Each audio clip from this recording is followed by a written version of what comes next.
So there's been like a lot of hypocrisy that is going around. I think that really this has been something that's kind of been a problem in, between human beings for a while.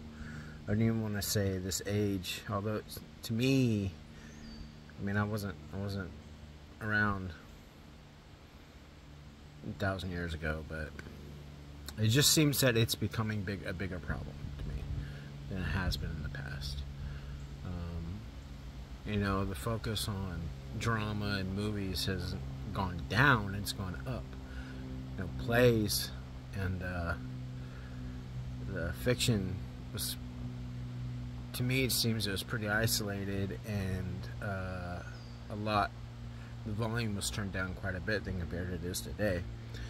And there's these arguments about whether or not violence in video games becomes violence in real life, and I think that to me, I personally feel that we don't need to disconnect ourselves from the obvious mechanics of the situation. I understand that people really like video games, and I don't tell people how to live their life. I just explain what's going on so they can make the best decisions for themselves. And I know that there's a pattern that we all live by, that as we mature and as we become more capable people, we just start doing better on our own. And so that's my goal, is to help give people the right answers and expose them to information that they may not have been exposed to before, even if that's just telling somebody, saying no to something, that's not a good idea. That's all they needed. Somebody just, come in there, they already had it in their mind, they just kind of stuck. They needed someone to take accountability for them. They needed somebody to stand up inside them, hear it out here in the public, that that's the truth, that that's the right answer, and this is what you need to do, and this is what you don't need to do. So that's what I try to do. But if violence in video games, it becomes a different animal when that is the only thing that people are being exposed to. If the family unit is breaking down, the way that they feel movies and the way that they feel video games, even though it's still framed in fiction, it kind of wants to make its way out here. And then when you have situations where people are being socially ostracized, it becomes even worse for the individual, because all this is math going around their head and their biology. You can come to a point where you've pushed somebody so far where you need to take into account that at the end of the day, this all can be described mathematically, and as much as people need to be in control of themselves, and those words, self-control, that the idea that you need to have self-control becomes a form in your mind that you need to exercise, and that is by which we choose to make good decisions instead of bad decisions. We still have to recognize the fact that people can be pushed too far to the point where they're just not present, right? Where the mechanics in their life has resulted to a school shooting, has resulted to a mass shooting of some sort, because people keep having this dialogue of why, and how evil these people are and stuff. And I get it, I totally get it, it's very evil, but the dialogue is not actually solving the problem. You're basically trying to punish people, in public for committing these acts, and reminding people that this is violating very serious mores. But we're not actually fixing the problem. We have to fix the problem, right? And the problem has to do with neglect. The problem has to do with social isolation. The problem has to do with rejection from society. The fact is, if we were actually there nurturing their mind, teaching them, loving them, not judging them, giving them the answers that they didn't have, instead of acting like they should have already had them, regardless of how old they are, we would not have these problems. So to me, it seems like there's more of a kind of a detachment from reality in society today. And that's a lot of the problem that we're dealing with people. And there's this, there's this situation where basically people are trying to follow along in their idols and what they have taken upon themselves within the boundaries of how they understand the scope of their life that meets the most they'll ever have, basically. Is, I suppose that's how I would describe it, is that there's only so much they're going to have in life anyway. You know, they never even had a choice. Didn't have a choice to be born. Don't feel like they have a choice to die.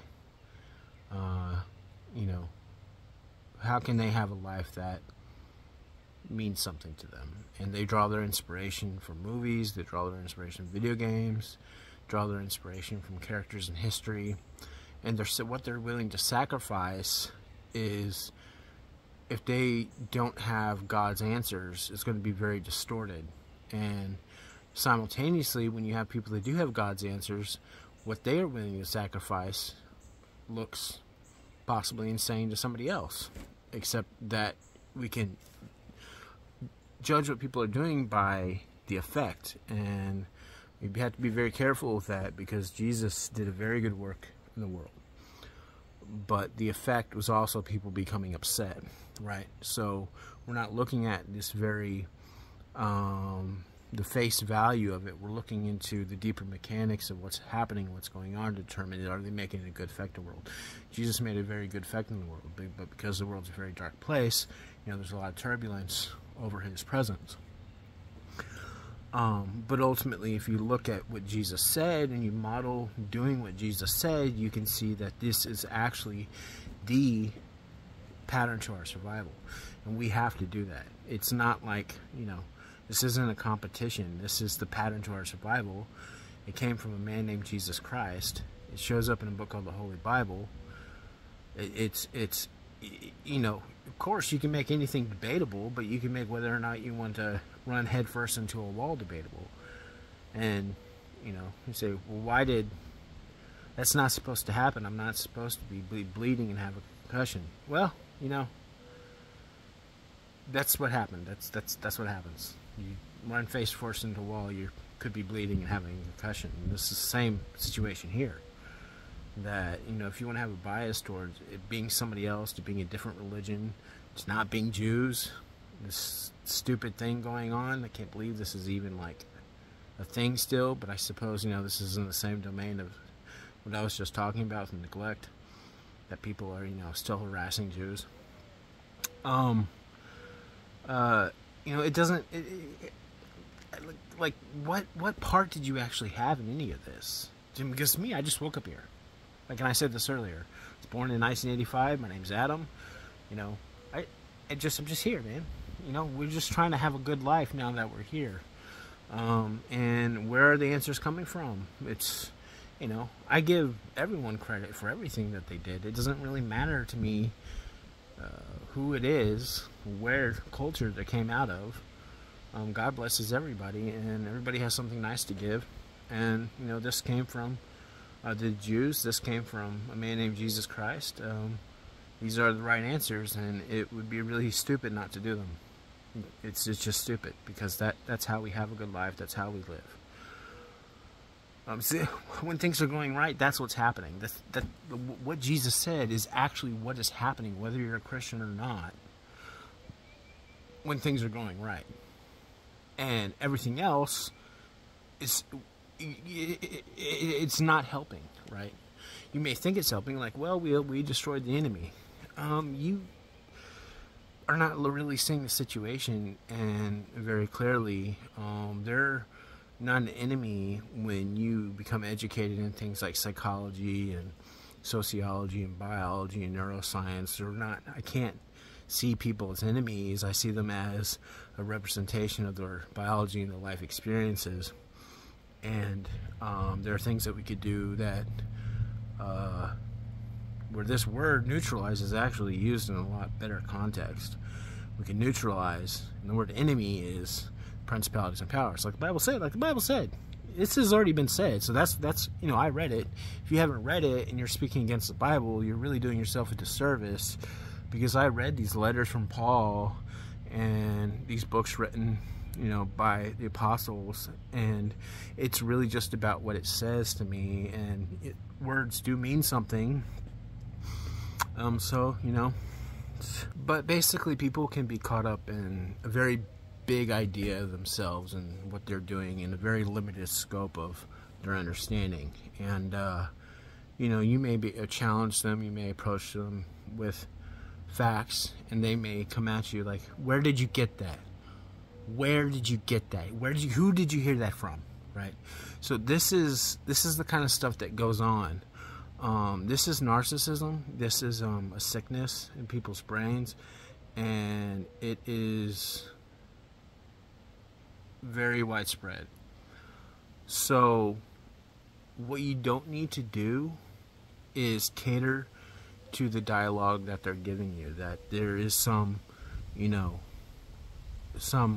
impossible way that you obtained the ability to challenge what they're doing.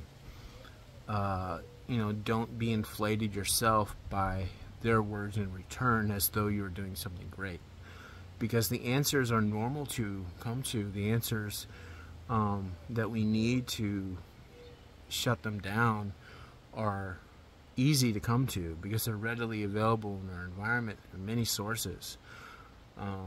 They are just trapped in a scope where they see the world within a certain points, and have within their understanding moved into a place where they have an advantage that can't be taken down. But they are wrong. They're wrong.